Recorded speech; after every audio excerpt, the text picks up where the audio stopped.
Buenas tardes, bienvenidas, bienvenidos. Soy Marisa Lozano, directora de Educación a la Comunidad aquí en la Asociación de Distrofia Muscular. Gracias por acompañarnos. Esta es la primera parte de nuestra serie de terapia de genes, avances y consideraciones en la terapia genética de las enfermedades neuromusculares. Esperamos darles mayor comprensión acerca del tema para empoderarles a tomar decisiones informadas acerca de la atención de sus seres queridos. Tenemos interpretación simultánea al español para la sesión de hoy. Pusimos el link en el chat. Es solo darle clic para seleccionar el idioma de su preferencia. Tal vez tengan que darle clic al botón de habilitar audio para mutear o bajar el volumen en Webex para evitar tener ese sonido doble. También ofrecemos soporte técnico. Nuestro compañero Pedro de Buslingo está listo para apoyarles. Es una excelente persona. Y también le agradecemos a las intérpretes de Buslingo que nos acompañan esta tarde. Gracias.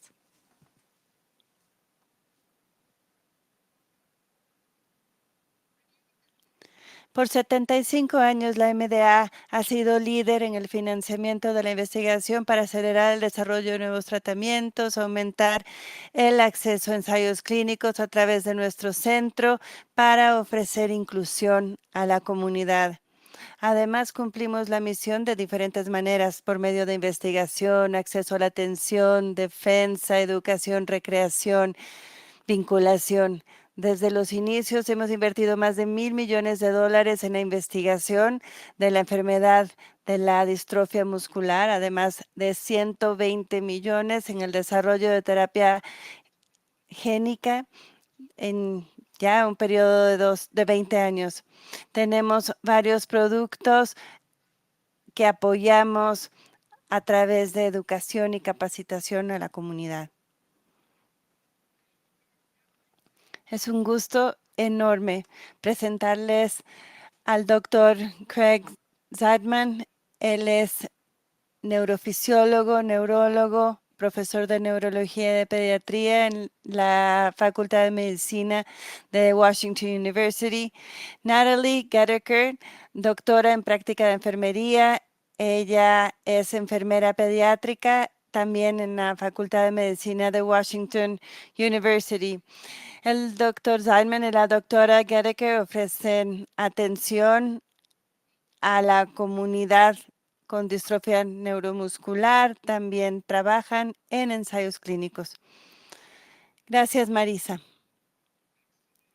Gracias a MDA por invitarnos. Marisa, qué buen trabajo de organización. Además, gracias por el acompañamiento, porque además, gracias por pronunciar bien eh, nuestros apellidos. Es solamente, no, por no pronunciarlos, porque los decimos de otra manera, pero tú los dijiste a tu modo, así que agradecemos la informalidad. No, ha sido maravilloso trabajar con ustedes.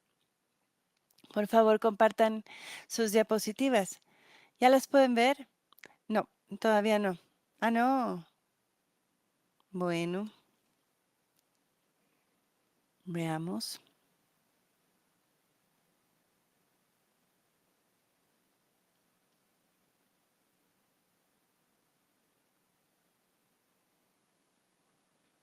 ¿Y ahora? Sí, ahora sí. Adelante. ¿Quieres empezar, Nat? ¿Quieres saludar a nuestros colegas? Creo que ya Marisa hizo una muy buena presentación de nosotros. ¿Qué tal si les contamos lo que hacemos? Ambos trabajamos en la Universidad de Washington en St. Louis, en Washington University, en la división neuromuscular. Atendemos a niñas y niños.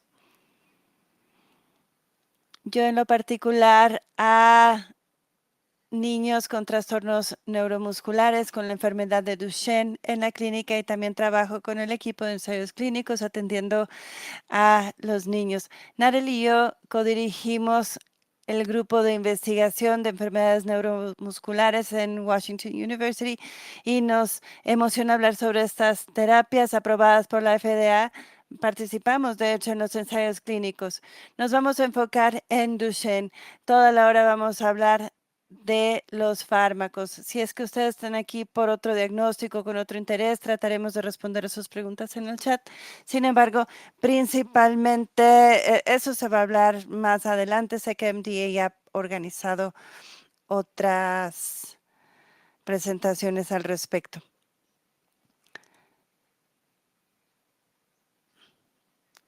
El doctor Zeidman vemos esto con cada vez más frecuencia.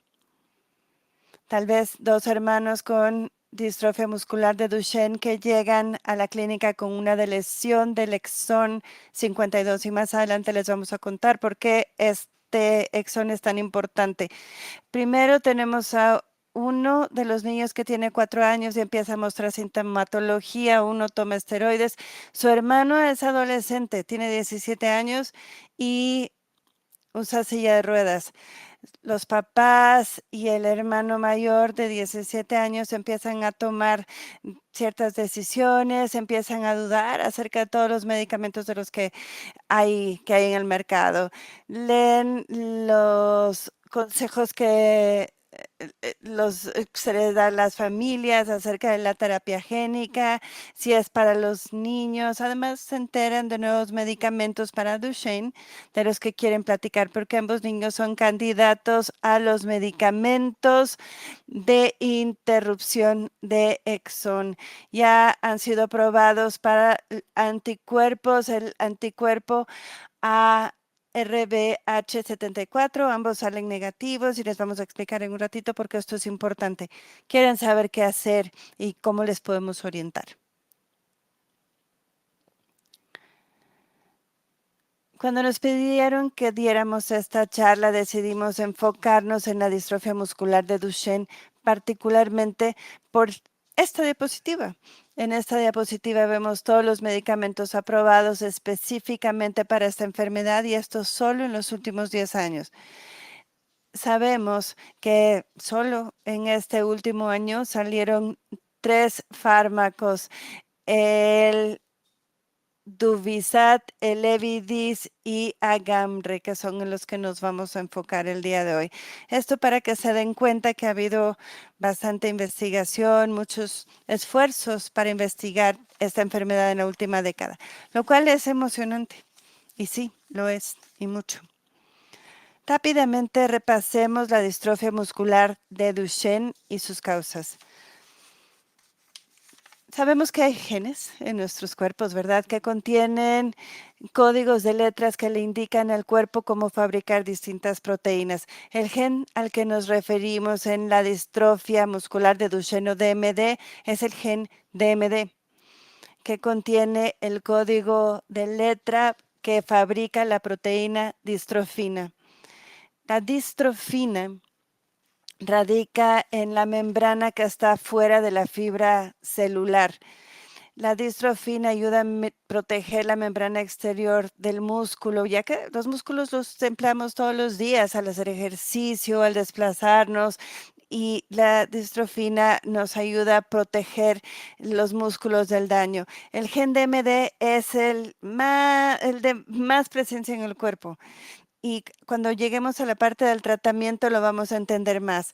Sin la proteína distrofina, cuando hay algún problema o una mutación, la distrofina o no se fabrica suficiente distrofina. Las células musculares se dañan, acaban muriendo, se llenan de tejido fibroso, después adiposo, surge muchísima inflamación cuando el cuerpo está tratando de sobrevivir. En la distrofia muscular de Duchenne, las niñas y los niños prácticamente empiezan a no fabricar distrofina. E incluso en la distrofia muscular de Becker, que es una forma más leve de Duchenne, de todas maneras sigue habiendo una mutación del gen DMD, pero logran generar una forma más corta de la proteína que sigue haciendo que funcionen las células musculares. La distrofina es importante porque conecta las partes partes de la célula que están haciendo que se acorte el músculo con la parte exterior de la fibra muscular y trabaja como si fuera un resorte. Cuando hay contracción, ayuda a amortiguar un poquito la fuerza para que no haya un desgarre de la fibra muscular ni que haya un desgarre del revestimiento exterior que cubre la fibra muscular. Aquí están algunos abordajes del tratamiento actual de DMD. Hay más, pero vamos a hablar de estos hoy. Primero, se reduce la inflamación. Esa inflamación que sucede cuando el cuerpo está empezando a generar estrés y cuando hay muerte celular a nivel de las fibras musculares. También para reducir la inflamación están los esteroides, hay diferentes opciones. También se puede a través de la reducción de la fibrosis que ocurre en los músculos. Cuando los músculos saludables son reemplazados por la fibrosis y por el tejido adiposo, lo que puede ayudar es un nuevo medicamento llamado Duvistat. Ahora, ya si queremos llegar a las causas de raíz de la DMD, es decir, cuando ya no se fabrica distrofina, hay medicamentos para la interrupción del exón. Son 4 medicamentos que atacan a 4 mutaciones genéticas diferentes. También está la terapia de transferencia genética con el Elevidys, es el producto del que hablaremos en la segunda mitad de esta charla. Nos vamos a enfocar en el Elevidys. Bueno, ahí vamos a empezar con el Elevidys, pero antes queríamos darles esta presentación. ¿Qué sabemos acerca del uso de esteroides en la distrofia muscular de Duchenne? Sabemos que sí ha habido estudios de mayor tamaño, otros estudios menores, que han estudiado la manera en que los esteroides pueden ayudar a la preservación de la capacidad de caminar por más tiempo, que el uso de esteroides en pacientes más jóvenes ayuda a que los niños caminen 2 o 3 más años de quienes no reciben esteroides, preservando la función cardíaca, respiratoria. Tal vez aquí no viene que retrasa también el inicio de los síntomas de escoliosis. Además, para los esteroides es para lo que más evidencia científica tenemos. Muchos de estos gráficos son de otras páginas. Las referencias están en la pantalla porque no queremos cruzar, no queremos crear ningún conflicto. Ahora voy yo y les voy a hablar del Deflasacort o Deflasa.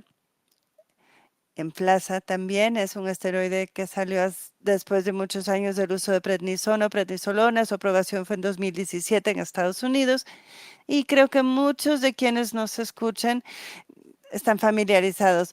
Aprobado por la FDA para niños de 2 años o más, viene en tableta o suspensión. Contraindicaciones. ¿Por qué no administrarlo? Primero, porque podría haber una reacción alérgica para este medicamento, misma reacción alérgica que con cualquier otro medicamento. También los efectos secundarios, las advertencias, como los efectos colaterales del uso prolongado de esteroides, punto del que hablaremos en unos momentos.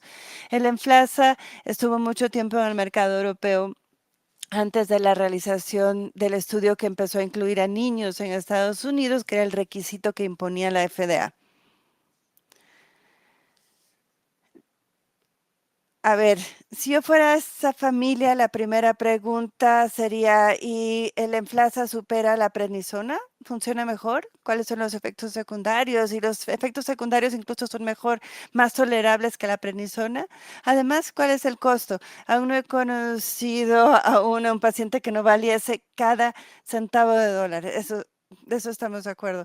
Pero sé que los $500 de Emflaza en comparación con el costo de la prednisona genera una gran diferencia, pero sí ya hay una aprobación de la FDA para un genérico con Deflazacort que seguramente costará mucho menos. Se han realizado diferentes estudios comparando la prednisona con el deflazacort, pero voy a hablar acerca de la publicación más reciente del ensayo 4-DMD. Con 200 niños prácticamente entre 4 y 7 años, ninguno de ellos había tomado esteroides antes, eran vírgenes al tratamiento y se les empezó a un tercio a darles prednisona diario, a otros cada tercer día de Flazacort y a otros cada 10 días en dosis intermitente. A veces hacemos dosis de fines de semana, a diferencia de ciertos centros, cuando sábado y domingo la dosis de prednisona que se administra es más elevada. Vale la pena ver las gráficas que tenemos en la presentación, tampoco vamos a ahondar en los detalles, pero aquí estamos analizando los diferentes desenlaces funcionales. Cuán rápidamente pueden caminar estos niños 10 metros, la puntuación North Star, que es una medición de su capacidad de ejecutar ciertas funciones como levantarse, pararse en un pie, dar un paso, cuánto pueden avanzar en 6 minutos y también la capacidad de fuerza vital, es decir, su capacidad de exhalación al soplar en un tubo. La línea roja y la azul son de Flazacort diario o prednisona diario, respectivamente, rojo y azul, y no hubo diferencia entre el uso diario de Deflazacort o de Enflasa con relación a estos desenlaces funcionales. Vale la pena saber que fue un periodo de 3 años, es decir, un periodo prolongado de seguimiento de estos niños. Fue un esfuerzo gigantesco. La línea inferior en verde es la dosis intermitente de esteroides, 10 días sí, 10 días no. Claramente a los niños no les fue también con ese régimen. Aquí no hay una línea para no uso de prednisona. Lo que sí les digo es que no se vería tan bien como las líneas azules o rojas, porque son niños con una reducción significativa de la función rápidamente. Además, al final hubo mejoría, lo que es más importante con los pacientes. Después hay una meseta y al cabo de los 3 años la situación empieza a complicarse para todos. Hubo un aumento de 4 puntos en North Star. Cada punto corresponde a una ganancia funcional, algo que ya lograron superar con relación a algo anterior, como dar un paso. Todos los niños tienen una mejoría inicial, pero después, infelizmente, continúan con el deterioro. Lo cual nos lleva al nuevo esteroide, el Agamree o vamorolona, que es como yo le llamo. La vamorolona se denomina un esteroide disociativo. En su diseño debería de darnos los beneficios del esteroide sin efectos secundarios.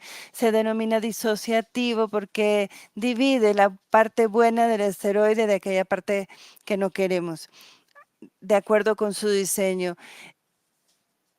Se aprobó el año pasado en niños con más de 2 años. Es líquido, suspensión, se toma con las comidas.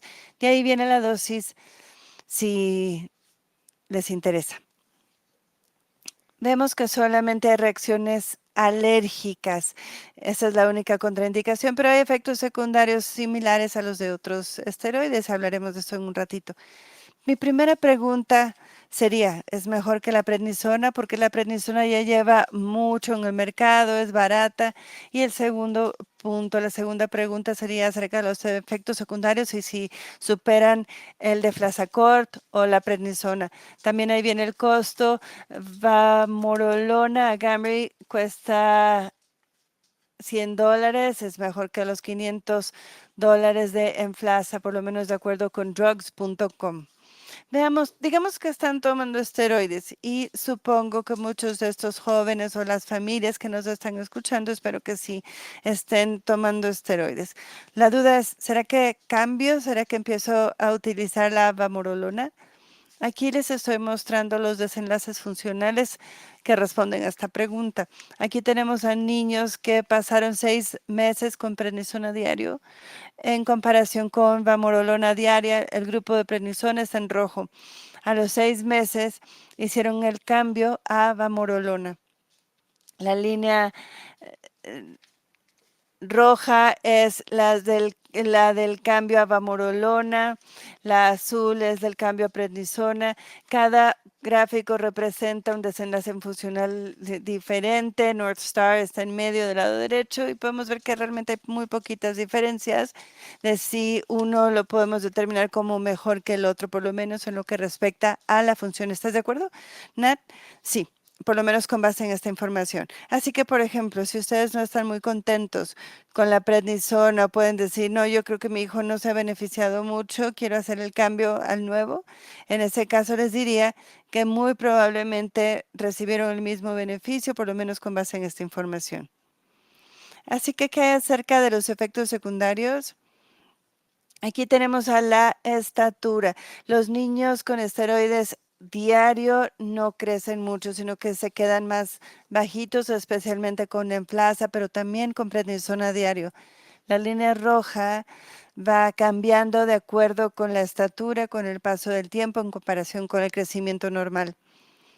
Podemos ver que los niños en la línea roja no aumentan de estatura, mientras que los niños en la línea azul, que es la dosis más alta de vamorolona, sí siguen aumentando de estatura.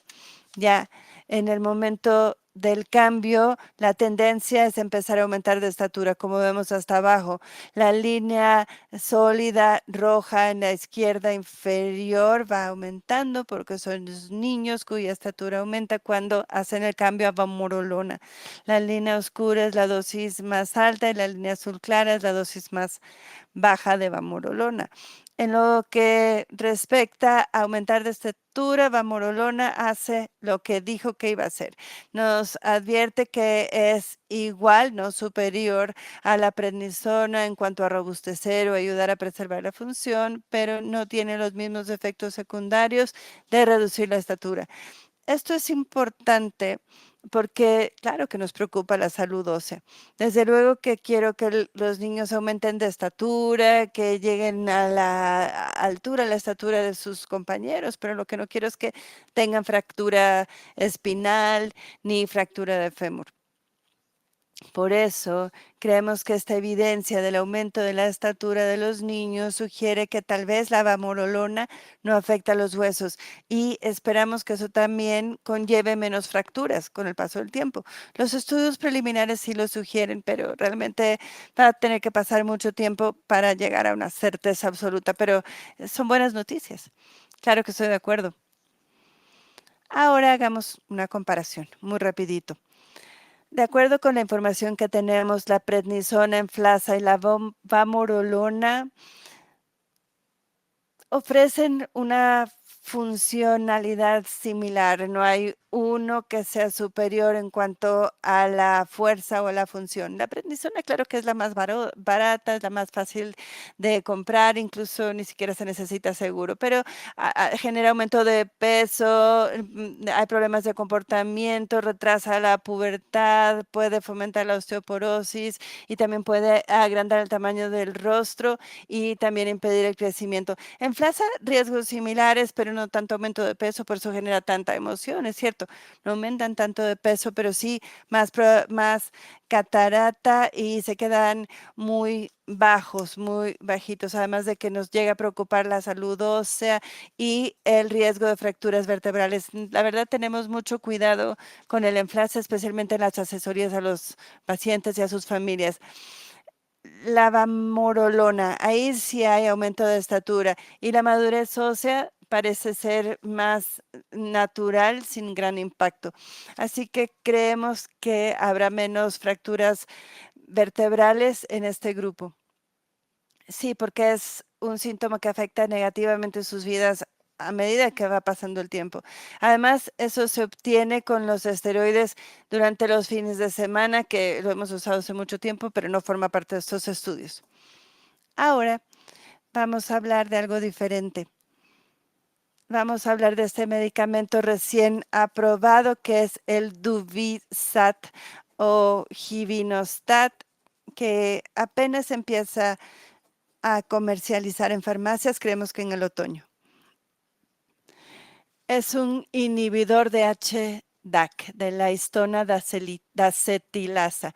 Tal como los esteroides es un medicamento general, no es específico para Duchenne, creemos que puede ayudar a los niños con TMD en algún punto, es que puede disminuir la fibrosis muscular, por ejemplo. Tal vez pueda ayudar un poquito con el tema de la inflamación muscular. Es posible que también ayude a la regeneración muscular. Su aprobación fue este año, en el 2024, y se aprobó para todas las personas de 6 años para arriba con Duchenne. No significa que el seguro realmente lo va a cubrir para todas las personas, pero por lo menos la FDA ya lo aprobó. Fue aprobado en niños con más de 6 años que seguían caminando, que también fue uno de los criterios de los ensayos clínicos. Es un líquido, debe ingerirse 2 veces al día con alimentos. Vemos la gama de dosis que se basa en el peso. No hay ninguna contraindicación. Ahora sí hay una excepción si los niños tienen QTC prolongado. Esto aparece en las advertencias. Es una arritmia cardíaca en la que a los niños les toma más tiempo para el relleno de las cámaras cardíacas. Además, si los niños tienen cierto umbral, no les podemos administrar este medicamento. También baja cuenta plaquetaria que pueden fomentar los coágulos, trigliceridemia, colesterolemia, dolor abdominal y diarrea son las advertencias. También se debe hacer exámenes de laboratorio, principalmente antes del inicio del medicamento, después cada 2 semanas durante 2 meses, después mensualmente por 3 meses y posteriormente cada 3 meses. Y solamente es un esteroide más. No, no es solo otro esteroide, sino que funciona de manera diferente. Fue estudiado en niños que ya estaban tomando esteroides, donde se analiza otro patrón. Así que pertenece a una clase diferente, sí. A ver, ¿funciona? Vamos a hablar un poquito de los ensayos clínicos de este medicamento. ¿Qué sucede con el DMD cuando hay un deterioro lento a lo largo del tiempo? ¿Esto qué quiere decir para el funcionamiento de un medicamento? ¿Significa que van a mejorar? No, aquí no hubo realmente una mejoría, pero va a impedir el deterioro. Todo depende del momento de inicio. Ya hablé un poquito de los efectos secundarios. Dijimos que un tercio tenían baja cuenta plaquetaria, un quinto eh, triglicéridos altos, colesterol alto, más de un tercio diarrea, dolor abdominal y la prolongación QTC fue observada en adultos saludables que recibieron este medicamento, pero en dosis más alta. Entiendo que no se observó en los ensayos clínicos de los niños, pero sí hubo monitoreo. Los costos.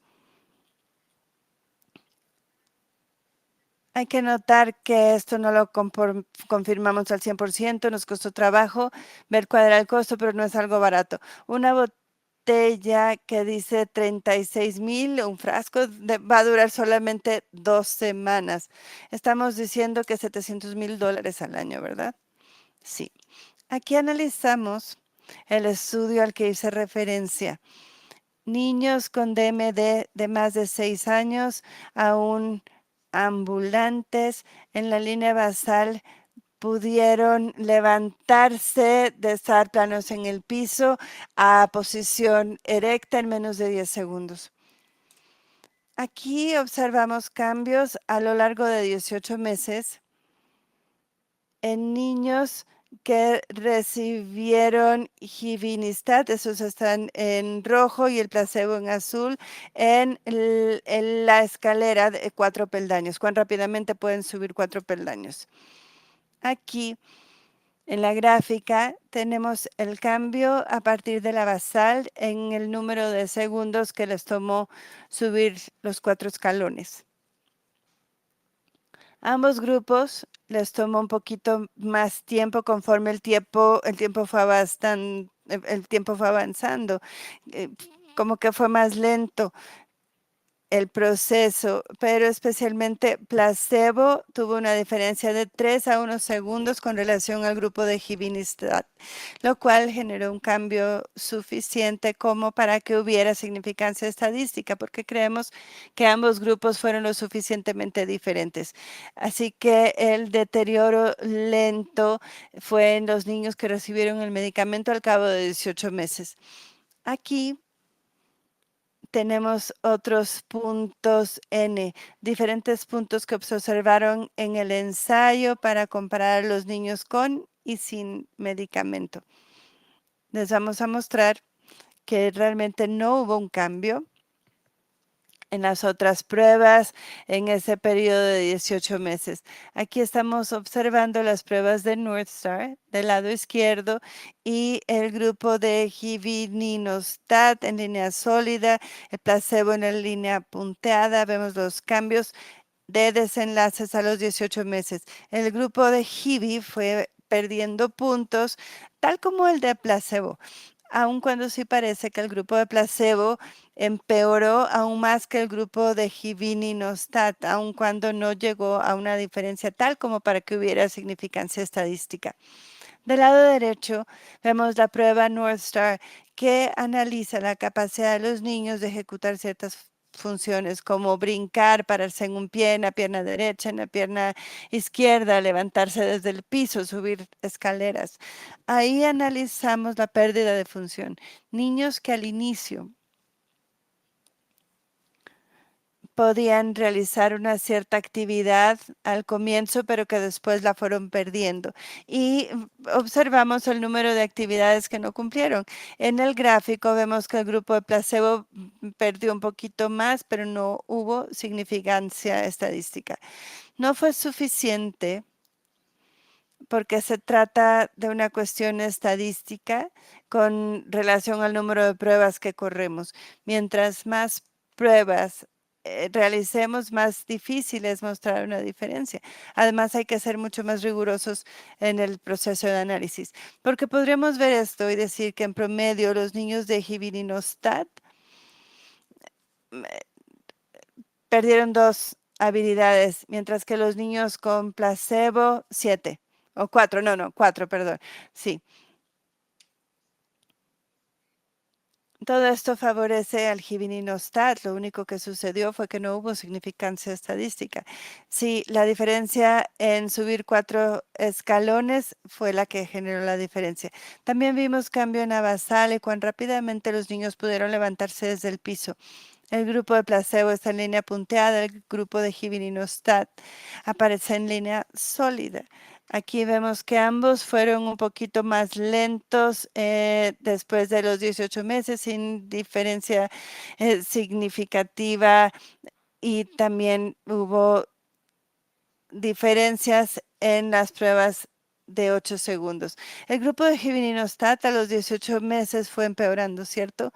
Pero el deterioro no fue tanto como el de los niños que recibieron placebo en ese mismo periodo. Aquí es lo mismo, pero analizamos la cantidad de grasa de tejido adiposo en el músculo. Hicieron resonancia magnética en diferentes puntos musculares para analizar cuánto tejido adiposo había desde la basal a los 18 meses.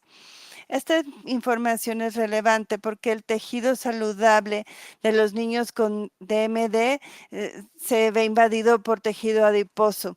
Y aquí vemos que en la línea punteada placebo, línea sólida Givirinostat, hubo un aumento en ambos grupos de la fracción de tejido adiposo a los 18 meses, pero más en el grupo de placebo. Los niños en este ensayo tenían que tener 6 años para su registro. Así que, y en el de ensayo de 4 en el placebo de 4 a 7 y Givirinostat a partir de 6. Si vemos la edad promedio, no necesariamente siempre fue 6. La expectativa sí era deterioro a esa edad. Así que el hecho de que el Hivinostat hace que el deterioro sea menor con el paso del tiempo, ¿te parece que es algo, no sé, que es suficiente? Yo creo que por lo menos es significativo, especialmente cuando se administra en combinación con otros medicamentos. Yo también creo que es significativo, porque así podemos analizar cuántas de sus habilidades lograron mantener en comparación con placebo, y para mí es una diferencia significativa. Sin embargo, si fuera para mi hijo, tal vez no podría hacer la distinción. Creo que la expectativa es esa, no es como administrar esteroides cuando esperamos que desde el inicio ciertas cosas empiecen a mejorar. Esa no es la misma expectativa aquí. Creemos que el deterioro va a reducirse con el paso del tiempo, pero que bueno, la mayor parte del tratamiento nadie se va a dar cuenta de nada más. Sería muy difícil hacer esa distinción. Además, sí debe haber exámenes de laboratorio y preocupaciones de seguridad. Sí, y sabemos que con Hivinostat hay problemas con plaquetas, con triglicéridos, con el dolor abdominal y todo tiene que ver con la dosis. Cuando se reduce la dosis, como lo hicimos en los ensayos clínicos, tal vez creo que con una excepción, todo el mundo siguió hasta el final, hasta llegar a los resultados. Pero los triglicéridos sabemos que, por ejemplo, si almorzaste mucho también, lo que va a pasar y le administran el medicamento, se van a disparar. Por eso siempre es mejor que se haga en ayuno, pero no siempre es fácil con los niños. Ya hablamos de la categoría de esteroides, de la categoría de los inhibidores de HDAC. ¿Qué les parece si hablamos de la genética, que creo que es lo que más nos interesaba, verdad? Porque estas letras son increíbles. ¿Qué les parece si revisamos la estructura del gen de la distrofia? Aquí tenemos el mapa de exones de los genes con distrofia. Vemos diferentes tamaños.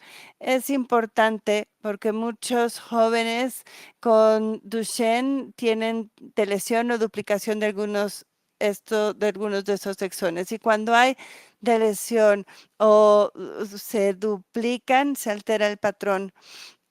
Así que si quitamos algunos al azar, claro que no van a volver a encajar.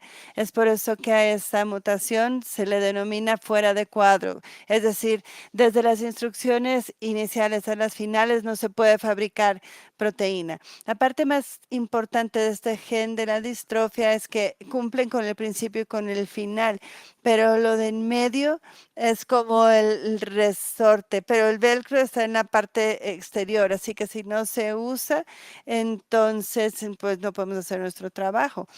Por eso, por lo menos a mí me gusta pensarlo de esa manera.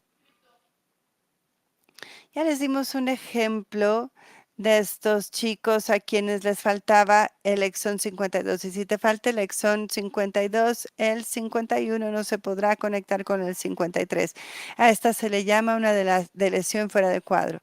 Una manera de reparar este proceso es en vez de volver a meter el 52 como sea, nos podemos deshacer del 53 o brincar el exón 53. El 51 no se puede conectar con el 54 y podrá por lo menos fabricar proteína, por lo menos hasta el final. A esto se le denomina interrupción o brinco de exones, que ya existía y lo habíamos descubierto hace mucho tiempo. Crea una versión corta de la proteína de distrofina, la cual es la parte que está codificada para el exón 52 y 53 no existirá y no será la proteína perfecta, pero creemos que es mejor que nada. Así que hay 4 terapias para suprimir exones: etiplirsen, vionidicin, casimicin y vitolarsen.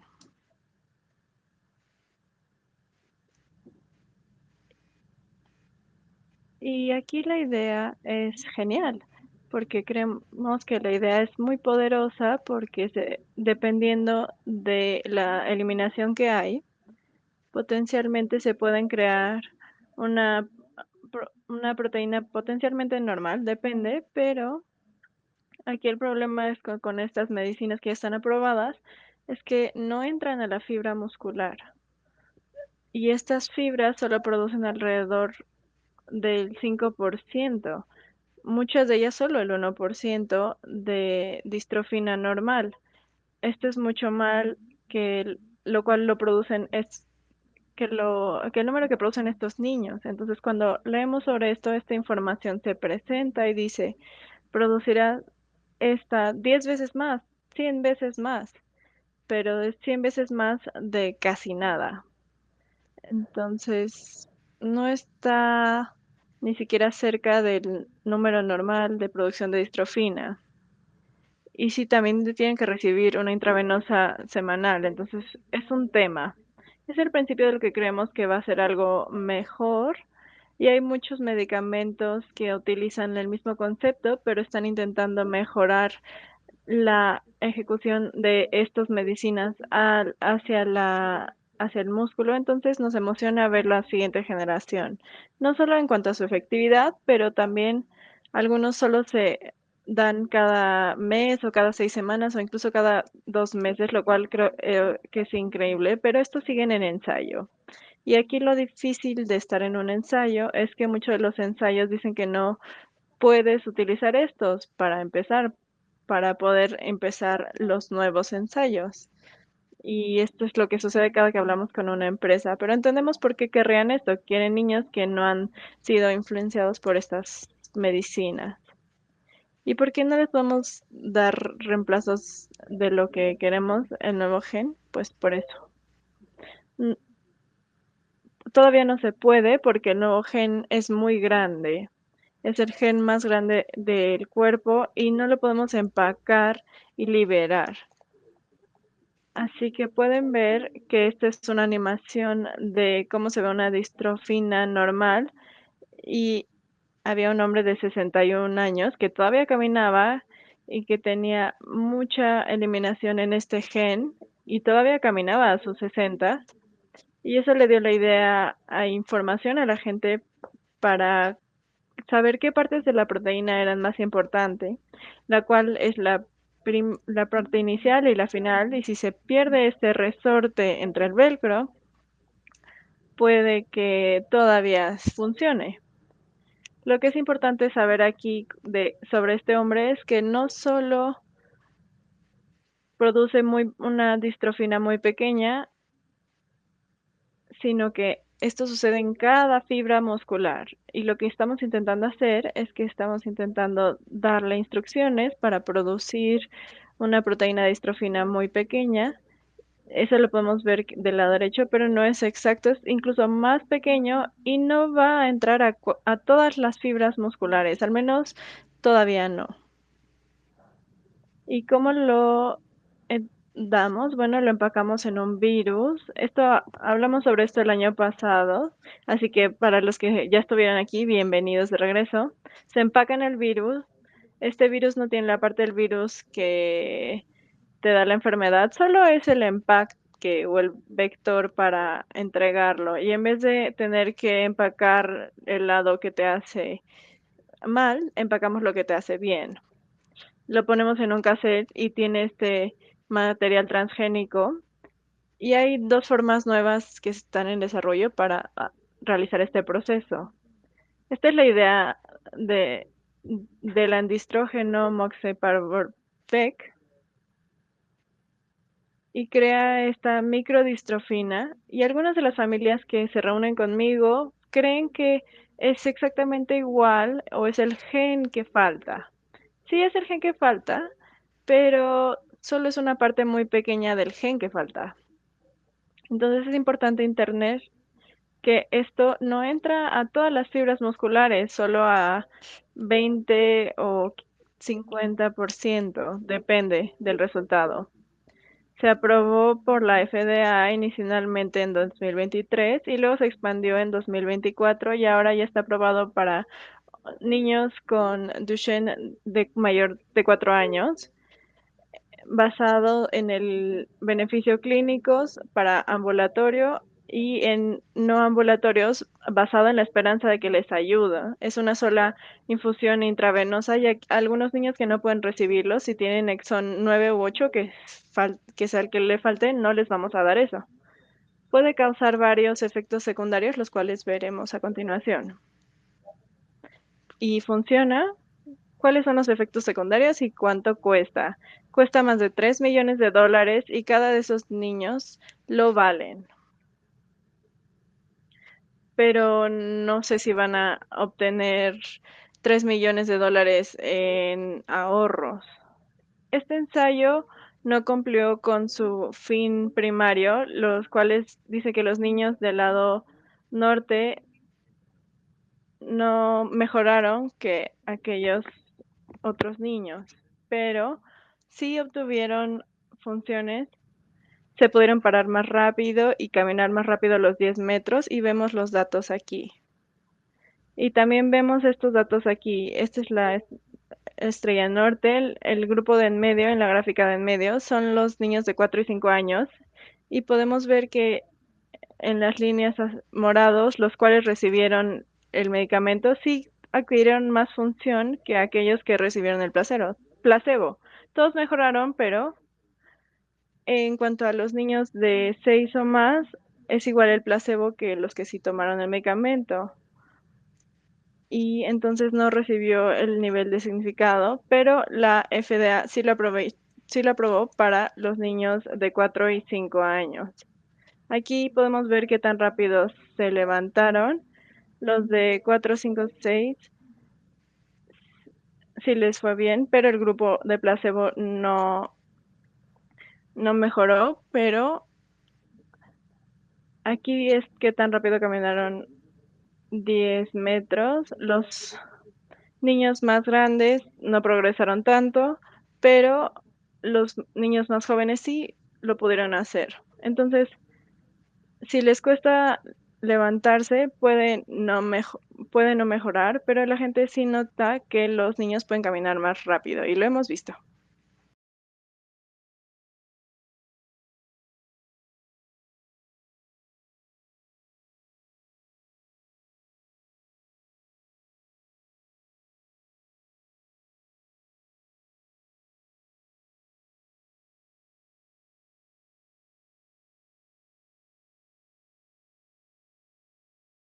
para extender el uso.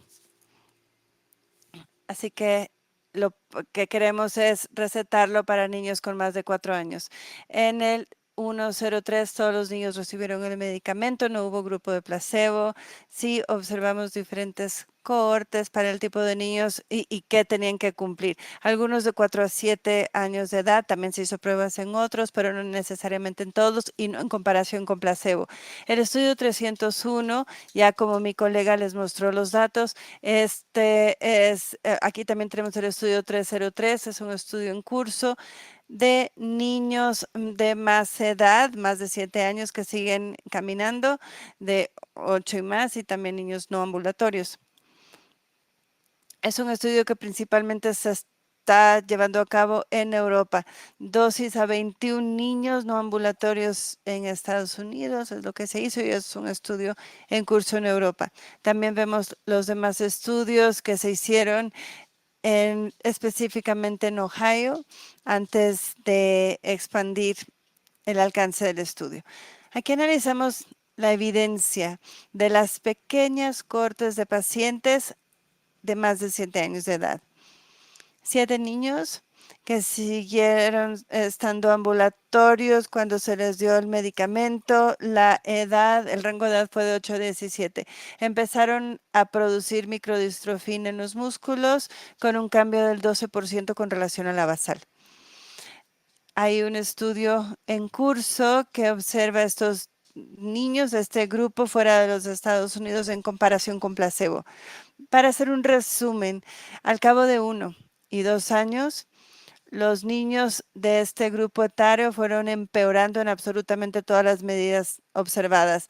North Star, cuánto tiempo les llevó caminar 4 metros, levantarse los 4 peldaños y finalmente el grupo de fuerza del brazo, lo cual es un elemento de función importante. Para este grupo de edad, con la marca de 1 año bajaron 2 puntos y el doble a los 10 años. Para ver diferencias con relación a placebo, habría que volverlo a hacer. Esta gama de edad fue muy alta. La verdad es que la diferencia fue demasiado amplia y tampoco hubo placebo. Pero bueno, este no fue un jonrón, por así llamarlo. Aquí analizamos la evidencia actual de el Levidis en individuos no ambulatorios. Fue un total de 8 pacientes, 6 en una cohorte del estudio 03, otros 2 en otra cohorte del estudio 103. Con relación a los pacientes no ambulatorios que recibieron este medicamento en todos los ensayos clínicos hasta la fecha, sí tenían que tener una fracción de eyección izquierda muy específico. El bombeo del corazón tenía que ser muy específico, así como la posibilidad de llevar manos a la boca. Se excluyeron a los niños con problemas cardíacos a la basal. En su mayoría, los niños cuya función del brazo fue probada fueron empeorando al año y a los 2 años, aun cuando sí seguían teniendo algo de proteína en el músculo.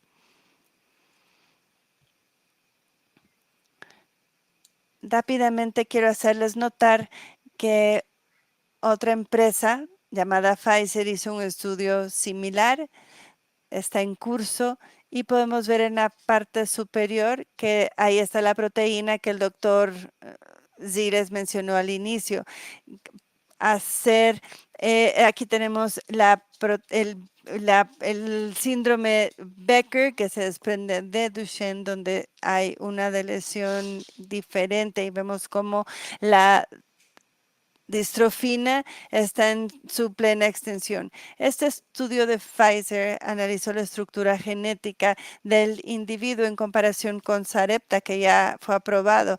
El medicamento de Pfizer no cumplió con los desenlaces clínicos y ya no se están probando para Duchenne. Además, hubo una tragedia.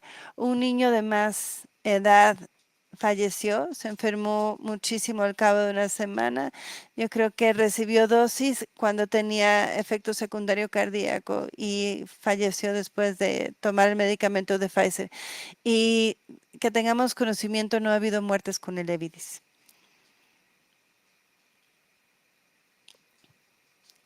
El punto más importante de esta lámina es que los cuidados pre, durante y post terapia genética son vitales. Desde la basal hay que hacer muchísimos exámenes de laboratorio. Los pacientes tienen que llegar saludables, también su corazón. Hay que administrar esteroides hasta un día antes de la infusión. Prednisona es lo que se debe utilizar. O, por ejemplo, si están tomando Enflasa u otra prednisona, habrá que elevar la dosis de la misma por lo menos un par de meses antes de darles la infusión. Además, pruebas de laboratorio una vez por semana por 3 meses. Frecuentemente se deben repetir los exámenes, hacerlos cada 15 días. A veces hay que aumentar las dosis de esteroides muchísimo más o ver a alguien de emergencia si es que arrojan datos anormales. Tanto las familias como los niños deben estar sumamente disponibles en el pre, durante y post administración de la dosis. Así que eso no se lo podemos dar a una familia que vive muy lejos o que no podemos contactar fácilmente, porque todo tiene que ver con la seguridad de los niños. Hay efectos secundarios que nos llevan a decirlo. En esta lámina resumimos prácticamente todo lo que comentamos. Acuérdense que no pueden ser niños enfermos o que se hayan inoculado algunas semanas antes de la infusión. Además, deben pernoctar en el sitio en ocasiones. En otras ocasiones puede ser una visita ambulatoria. O para los niños de más edad, sí necesitamos que tal vez se queden más tiempo. Aquí tenemos que además es una infusión de una sola ocasión. Entonces, ¿por qué necesitan tanta cosa si solamente es una infusión? En esta diapositiva resumimos el porqué del seguimiento, porque va más allá del día de la infusión. Es porque pueden tener reacción alérgica. Tal vez durante la infusión es algo raro, pero la mayoría de los efectos secundarios van apareciendo incluso algunos meses después de la administración de la infusión. Vemos la progresión en un montón de niños que han tenido también efectos al miocardio, como miocarditis al cabo de 4 o 7 días. Yo creo que los efectos secundarios más secundarios están del lado derecho y se han dado algunos meses. Por ejemplo, la lesión hepática aguda que ha llegado a ocurrir después de 4 u 8 semanas. Por eso monitoreamos tan concienzudamente a los niños y tratamos de gestionar los efectos secundarios porque se necesita de más y más experiencia para saber cómo tratar cada uno de estos síntomas y los efectos secundarios. Regresemos al caso de los dos hermanos, del hermano de 4 y el hermano de 17. ¿Qué hacer? Creo que más bien abrimos la sesión a preguntas del grupo, ¿les parece? Oigan, espero no haberles abrumado, porque cuando estábamos preparando esta presentación queríamos que ustedes supieran lo mismo que nosotros. Sabemos que el Enflasa, la prednisona, la famorolona funcionan prácticamente igual, sus perfiles de efectos secundarios son parecidos. El Duvisat o Givininostat no detiene, pero por lo menos parece sí detener o alentar el progreso. Además, a mí me impactaron los efectos secundarios, fueron significativos y fueron además como que en prácticamente todos los casos, todos nos fueron mostrando la misma consistencia. Pero si le doy el medicamento a alguien que me dice, no creo que no está funcionando, súbeme la dosis, no sabría cómo darme cuenta porque hemos visto un deterioro promedio y los cambios de todas maneras son muy diferentes entre niño y niño. Además, se han aprobado para cualquier edad de más de 4 años. Y eso me da nervios porque en muchos de estos niños, por lo menos en los más grandes, hay riesgo de disfunción cardíaca y con detener el medicamento no necesariamente se recupera la función cardíaca. No sabemos cuánto van a mejorar. Además, deben tener suficiente músculo para que los medicamentos penetren y funcionen, pero no es algo que pueda administrar y parar el proceso, ¿no? Porque ya que hice la infusión se va a quedar ahí. Y jamás al principio no se había probado en nadie con problemas cardíacos. Se había hecho en individuos con fracción de eyección de más de 30 a 40%. Lo que sí les digo es que sí recetamos estos 3 medicamentos, pero conversamos antes muchísimo con las familias, les informamos, buscamos su cooperación, que estén de acuerdo con el monitoreo y por lo menos creemos que los fármacos de supresión de exones sean la siguiente moda. Creo que ya no hay tanto tiempo, pero sí, prácticamente nos comimos todo el tiempo. No sé si siguen ahí, no sé cómo les ha ido a ustedes. Cuéntenos, Marisa. Perdón, no sabía cómo desmutearme. Aquí seguimos. Muchísimas gracias por su presentación, por la manera de dar la explicación y sí hay muchísimas preguntas en el chat. Perdón, pero durante la charla no podíamos ver el chat. No se preocupen, nosotros estuvimos monitoreando, respondiendo sobre la marcha. Sí hubo muchísimas preguntas sobre diagnósticos específicos. Ahora, lamentablemente, esta hora no nos basta para responder todas las preguntas, pero estén pendientes porque en nuestro webinar, en el próximo, vamos a hablar de terapias genéticas para diferentes enfermedades neuromusculares. Ahora, ¿podrían sí hablar de cómo los avances de la terapia genética ya se están transfiriendo a otros avances de otras enfermedades y dónde establecer una correlación mucho más allá del Duchenne? Los medicamentos antifibróticos podrían aplicarse a otras distrofias musculares sin que deba ser específicamente Duchenne. La técnica para la terapia de transferencia genética sí se puede utilizar para aliviar otras cargas genéticas. Y hay trastornos a los que les faltan ciertos genes y podríamos llegar a una sustitución. Incluso antes del Levirus habíamos hecho el tratamiento para atrofia musculoespinal. Acuérdense que hablamos muchísimo de diferentes puntos porque queríamos generar más expectativa, porque no solamente son buenas noticias para el Duchenne, sino para otras enfermedades degenerativas musculares y ya tenemos la aprobación de la FDA para la atrofia musculoespinal. Eso es lo que queremos hacer, ayudar a más personas, ayudar a más niños. Y ahí viene, yo creo que esta apenas es el principio. En uno de los chats están preguntando de un niño de 18 años con mutación sin sentido. Puede haber mutación sin sentido y ser candidato, pero no puede haber lesión del exón 8. Si la deleción va del 4 al 20, ya no son candidatos. Si se trata de una mutación sin sentido, sí serán candidatos de Levidus. En este caso, los niños de 20, 21 años, creo que sí, ¿te acuerdas cuántos años tenía el más grande? Creo que tenía así como 20, 21, algo así. Así que sí, yo lo que le diría a ese joven de 18 años es, a ver, primero analizar su función actual y a partir de ahí determinar si vale la pena el riesgo, porque realmente no sabemos si habrá gran beneficio. No lo sabemos, podríamos adivinar dependiendo de su nivel de función y de cuánto músculo aún le queda a los 18 años. Espero que mucho, espero que sí, que sea con mucho.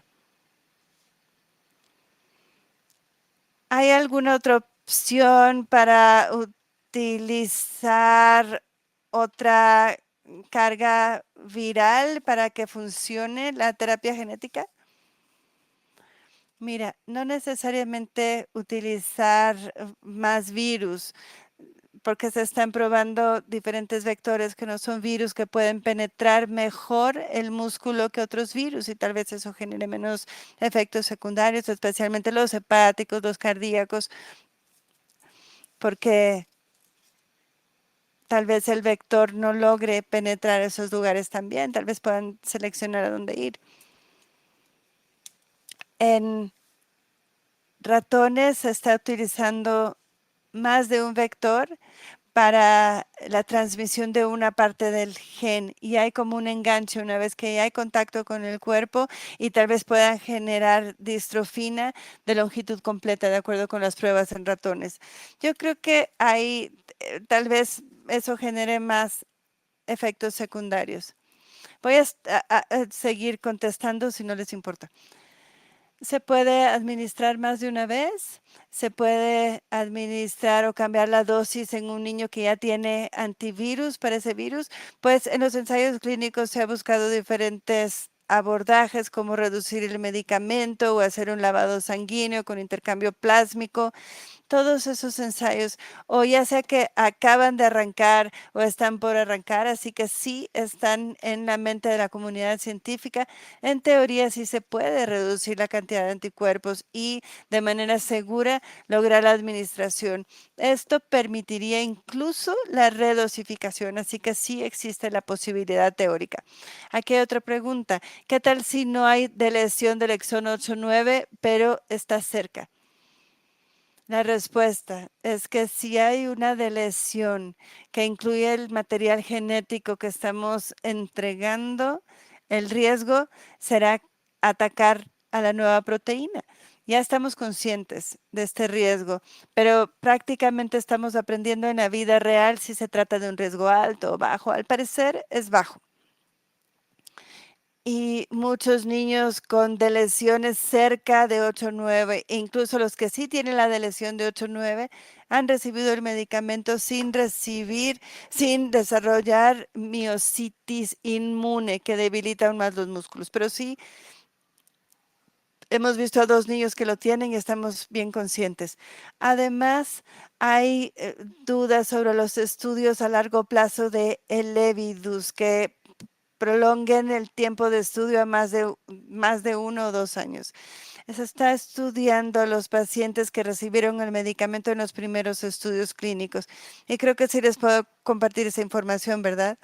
Primero, recordemos que fueron los 4 primeros niños cuyos datos se publicaron de 4 años de seguimiento. Los 4 siguen estables de manera similar, y también hay datos de seguridad a largo plazo. No se han determinado consecuencias a largo plazo. Generalmente los efectos suceden en los primeros meses y no tanto en meses posteriores.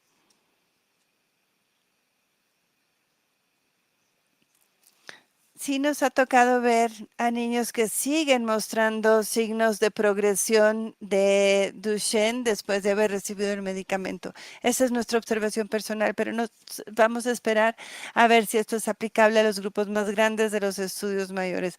Nuestra observación es que a lo largo del tiempo quienes recibieron este medicamento no se quedan así estables, no, hay un deterioro con el paso del tiempo y les avisamos al respecto. Aún desconocemos cómo habrían evolucionado si no hubieran recibido el medicamento. Tal vez en unos años nos vamos a topar con varios retos, pero realmente aún no tenemos toda esa información con el Evidus. Esta observación es la que me hace pausar cuando analizamos los estadios ambulatorios y tardíos, aquellos niños ya de más edad cuya función ya se ha limitado a las manos. En esos casos sí tendría cautela de tratarles, por lo menos en lo personal. Claro, porque puede haber muchos efectos secundarios, nada de eso está libre de riesgos. Podemos responder más preguntas, tenemos tiempo. Claro, respondamos un par de preguntas adicionales para ser respetuosos con el tiempo de nuestros participantes.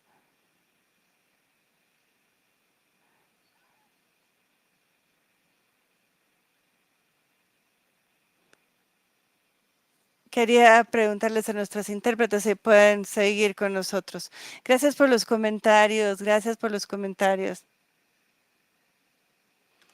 Sigan, por favor, sigan mandando preguntas.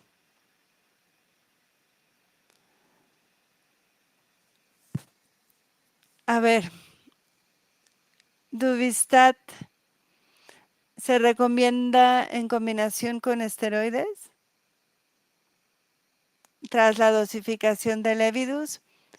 Todos los estudios que les mostramos para Duvistat, para el Evidus, y no les mostramos el de la supresión de exones, todos tuvieron esteroides antes.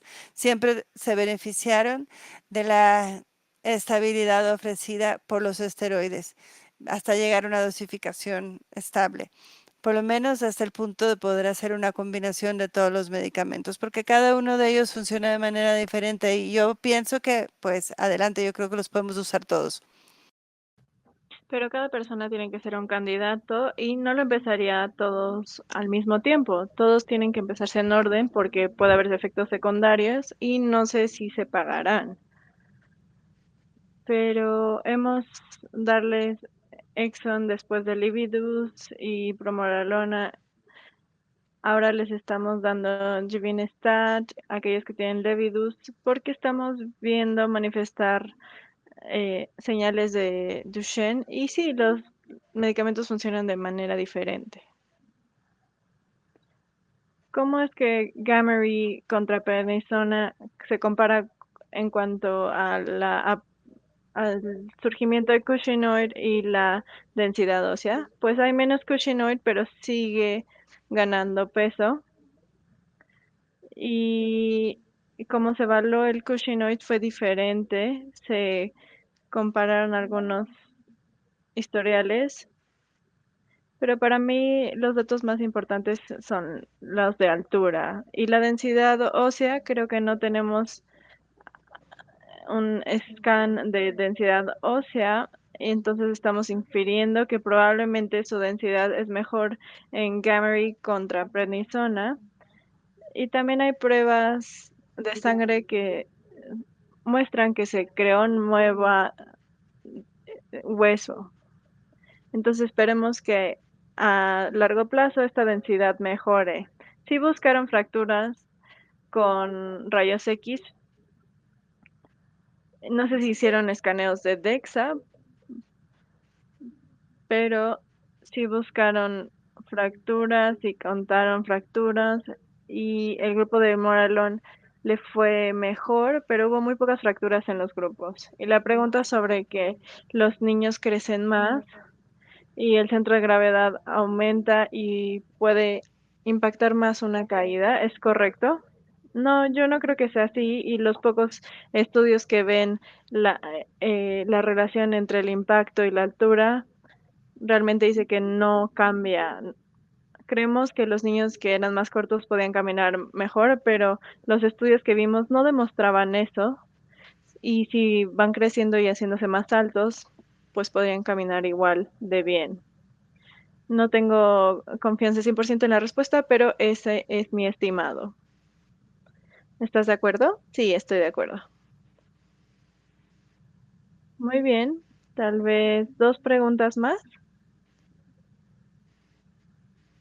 Claro, adelante. ¿Estás leyendo la pregunta de Sereluima? Sí, pero adelante si la quieres leer. El régimen de inmunosupresión ha sido diferente en los diferentes estudios y hay muchos clínicos, por ejemplo, ayer tuvimos una reunión allí que desafortunadamente no pudimos asistir, pero estamos intentando crear guías en cómo hacer este proceso para que aquellos que no viven cerca de nosotros u otros centros en el país puedan realizar esto de manera segura. Pero realmente no puedo hablar específico con alcoholismo y predolonizona y sirolimus. Entonces debe existir una dosis adicional de prednisona que continúe por 3 meses y se disminuye en el último mes. Es lo que hacemos con Ongensma y en otros ensayos que tienen más requerimientos en cuanto a lo que se usa en inmunosupresores, lo cual creemos que es probablemente más por los efectos secundarios del vector y no necesariamente para mejorar la efectividad del medicamento. Ojalá estos vectores específicos requerirán menos inmunosupresores. Estos vectores pueden que no disparen una cascada de que en donde el cuerpo va a atacarlo. 2 preguntas más que quería abordar. Tuvimos varias sobre si algunos de estos medicamentos en general son benéficas para Becker y Duchenne porque están a cierto nivel relacionados. ¿Alguna de estos medicamentos serían buenos para Becker? Sí, hubo un ensayo de Duvyzat para Becker, lo cual no cumplió con su objetivo final. Y en teoría puede ser benéfico, pero el ensayo que se realizó no fue así, no fue el caso. Y la otra pregunta se relaciona a los esteroides y yo, según entiendo, es que hay un ensayo que está sucediendo ahorita. Sí, te voy a creer. Pero la prednisona, por ejemplo, no ha mostrado ser efectiva para Beckett. Es complicado estudiar Beckett porque la historia natural es mucho más variable que la de Duchenne.